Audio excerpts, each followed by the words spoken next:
Hello and welcome to Pod Popper's Place. I'm Penny and today I'm a video guest designer for Kendra's Card Challenge number 14. Today we are celebrating our super sponsor, Copictopia. Copictopia is a new sponsor for Kendra's Card Challenge and they provided us with some stamps from their new release. I will be using the Flounder and Around stamp set along with the Mermaid Dreams 6x6 paper to create my card today. I'll also be using Kendra's card sketch number 2, and I do make an error here, so stick around to see how I figure out how to fix it.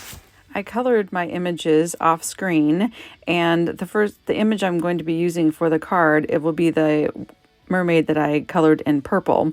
So I dug out my baggie of scraps and pulled out some purple papers to add to my card for layers.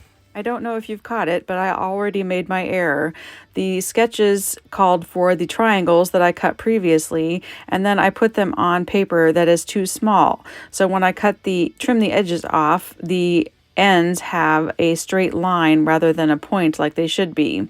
So in order to fix that, I do trim these triangles down so they will actually be a little bit smaller than the sketch calls for, but you can't even tell because the layout is still exactly the same.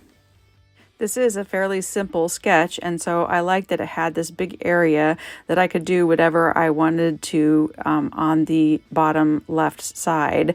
So I'm going to use that area to lay down my mermaid when I get to that point. But first I'm making sure my triangles work, and then I decide that the background piece is just too plain. So I added a embossing folder with bubbles, and I wanted to make them show up just a little bit more. So I got out my brayer and went over it with some white pigment ink. So once again, I make an error and I'm not able to get my white on there without making a little bit of a mess around the edges. So once again, it's time to shift and figure out how to fix this. Pigment ink does take an extra little bit of time to dry, and while I would love to claim that one of my best virtues is patience, it is not. And so here I'm trying to glue my triangles on while the pigment ink is still fairly wet, and trying to be careful not to make more of a mess of it than I already have.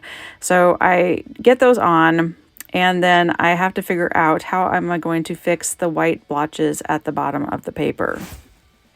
I just could not be happy with the mermaid sitting on those white blotches, even with the sentiment at the bottom as the sketch shows.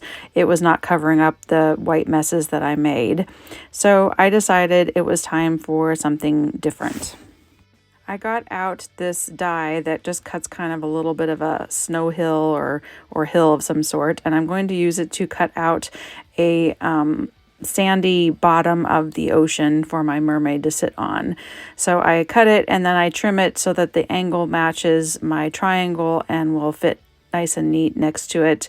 And then I got out a very old stamp set wooden stamp, that's how old it is, that just has like sand on it, and I used a bunch of different colors and stamped it with different shades of brown and different shades of gray just to create the scene that she's sitting on the sandy bottom of the ocean. Once my sandy base is complete, I can start gluing all my pieces together, and I have a place for my mermaid to sit. And she looks beautiful sitting there in the bubbly ocean.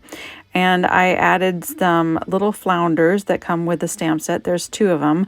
I did color 2 sets of this stamp set, one in blue and one in the purple. But this set of goldfish or flounders were actually for the blue one, but I decided I liked the orange with the purple better, and I'm going to use the blue fish with the blue mermaid on a different card. One of the last things I wanted to do was to put one of my little flounders up on a wobbler, and the size wobbler I have is just slightly big, so it's you can kind of see it at the bottom of the flounder, but I think it's hidden enough with the white edges of the image that you really can't tell that it's there.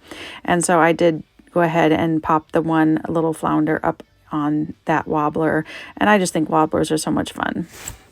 The stamp set does come with the large mermaid, the 2 small flounders, and then 3 different sentiments.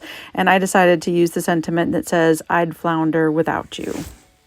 This new release bundle for April from Copictopia is currently on sale. It is a fabulous deal and it is a pre-order. So if you want to get in on that, please go check out Copictopia. This is a giveaway hop as well. There will be a giveaway digital download from Kendra, from Cards by Kendra. So be sure and look in the description box below to fill out the correct form and to check out any other details about how to enter Kendra's card challenges and get the free PDF download. For my last touches on my card, I wanted to make some little looking bubbles. The stamp does actually come with bubbles, but I cut those off and I'm using some, this calls for confetti sequins. I really love the shimmer of these sequins, and conveniently enough, they are actually called white sands. I want to thank you so much for coming today and joining me on this video. Please come again, and I would love it if you would subscribe and come back again. Be sure to check out all the other videos in the hop and enter into the prize drawing.